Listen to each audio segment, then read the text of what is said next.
그 가격을 철저히 컨트롤해야 된다고 주장하는 소위 시장 개입주의자 학자들은 어떻게 주장을 하느냐면 부동산은 다른 경제제하고 다르다. 이를테면 공인중개사 시험 공부할 때도 부동산은 부동성, 부종성 이런 게 있다. 아, 왜 오시는 거죠? 그거 다 외우는 거죠. 내용은 자세히 모르면서도. 외워보셨네요.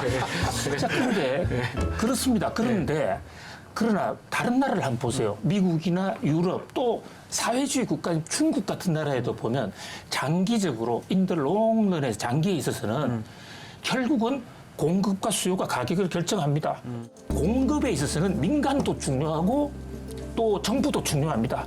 그러니까 계속 해왔던 정부 주도의 공급 버릴 필요가 없는 것입니다. 그렇죠. 네. 그거 확대하고 그것이 시장의 하나의 안전장치가 되고 그다음에 개인의 이 민간 그 부동산 재건축 재개발도 무조건 반대로 하면 안 됩니다. 이게 순서가 있어요.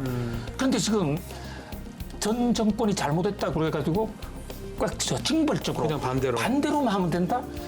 막혔던 걸 갑자기 풀어보세요. 뚝이 터져서 다 같이 죽을 수도 있습니다. 이 대목도 우리가 자, 중시해야 된다. 김재섭 비대위원장 얼굴이 별로 안 좋은데 이거 얘기를 해주셔야 됩니다. 해주시고 다시 공급 얘기 다시 해보죠.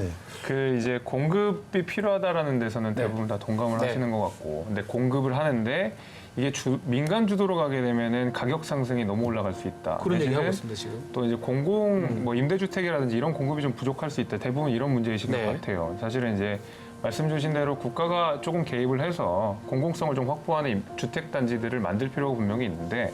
역설적으로 우리가 공급을 확보하기 위해서는 가장 유효한 것이 저는 민간 주도라고 보고 있거든요. 공공임대주택이 가장 많이 늘었던 때를 생각해 보면 언제였죠? 오히려 민간 주택, 그러니까 민간 주도의 개발들이 이루어질 때 가장 많았거든요. 예를 들면 같이 간다는 되게 거죠 일반적으로. 그렇게라기보다는 민간 주도로 개발을 할 때 내지는 10%에서 한 15% 정도를 원래 공공임대주택을 기부 체납하는 방식으로 공급을 하게 돼 있습니다. 그러다 보니까 오히려 민간 주도로 공급이 많이 이루어질 때 공공임대주택도 같이 많이 일어난다.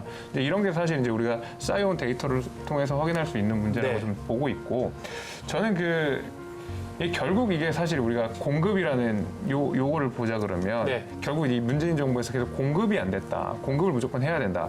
여기에서 다 동일하는데 그러면 이게 누가 해야 되느냐. 여기에 대해서는 민간 말고는 사실 쉽게 뛰어들 수 있는 구조가 아니거든요. 저는 그런 의미에서 기본적으로 민간으로 맡기는 게 맞다. 그러면 그 대신에 여기에 대해서 뭐 공공임대주택의 기부 체납을 당연히 우리가 어느 정도 일무적으로 지킬 수 있게 하는 방식으로 우리가 호환을 되게 해야지, 이게 뭐 민간은 이익이 많기 때문에 우리가 여기서 막아야 된다 이런 식으로 접근하면 사실 문재인 정부에서 일어났던 공급 부족 현상이 또 일어난다고 생각합니다. 좋습니다. 공급 얘기 요거 한번 짚어볼게요.